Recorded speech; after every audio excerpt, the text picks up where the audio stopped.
ভাবি তো ফিরে আসছে। ভাবির সাথে দেখা হয়েছে? যাও ভাবির সাথে দেখা করে আসো।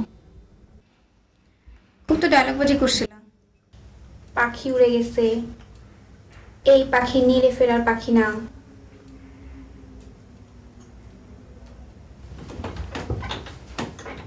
তুমি জানো না এই মহিলা কত শেয়ার মহিলা। সে নিশ্চয় একটা ষড়যন্ত্র করার জন্য এখানে আসছে, এমনি এমনি আসেনি। তুমি যে সারাক্ষণ ষড়যন্ত্র করো বলে কি তোমার ধারণা সবাই ষড়যন্ত্র করে বেড়ায়?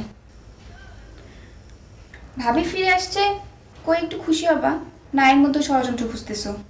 তো ভাবি আসছে এজন্য আপনার মনে একেবারে ঈদ ঈদ। হ্যাঁ, অবশ্যই আমার ঈদ লাগছে, কারণ আমি ভাবিকে অনেক পছন্দ করি।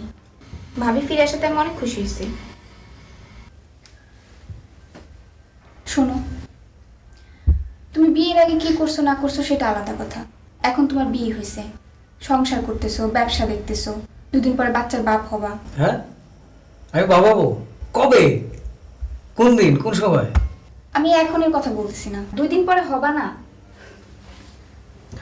আর 2 দিন পরে মনে হচ্ছে কত সুন্দর একটা খুশির খবর পাইলাম। অবশ্যই খুশির খবর। ভাবি ফিরে আসছে, এটা খুশির খবর না? খুশির খবর। বেশ, আমাদের যদি একটা বাবু থাকতো, বাবুটা এই ঘর থেকে ওই ঘরে দৌড়াদৌড়ি করতো, লাফালাফি করতো, তোমার গালে খামচি কাটতো, আমার বুকে ঘুমাইতো। আমার আমার কান্দে জোরে সে বাজারে যেতে করে করতো।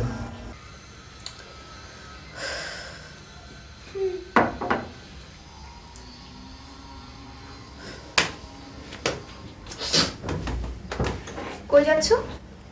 আমার সাথে দেখা করতে যেতেছি। একটু বসো। কিছু বসো না, কথা আছে। বলো। তুমি আমার সাথে কেন দেখা করতে যাচ্ছ? ও আম্মা এতদিন পরে আসছে, আমার ঘরে যাবো না? তুমি ঠিক করে বলো তো, তুমি কেন আমার সাথে দেখা করতে যাচ্ছ? বললাম তো। আমি জানি তুমি আমার সাথে কেন দেখা করতে যাচ্ছ। কেন? শোনো, ভাবির ব্যাপারটা যদি আম্মা কোনোভাবে টের পায়, কোনোভাবে জানতে পারে, তাহলে আমি ধরে নিব সেটা তুমি বলছো। আর আশ্চর্য, আমি কেন ঘুমো? আমার কি খাই দেয় কোনো কাজ নেই নাকি? আর বাসায় কোনো লোক নেই? তুমি খামা খাই গেলে আমার কাছে এটা চলে। আমি এত কিছু জানি না। যদি আম্মা কোনোভাবে জানতে পারে, তাহলে আমি ধরে নিব সেটা তুমি বলছো। আর এরপরে আমি কিন্তু বাসা থেকে চলে যাব। আর আমি ভাবির মতো এত ভালো মানুষ না যে আবার ফিরে আসবো।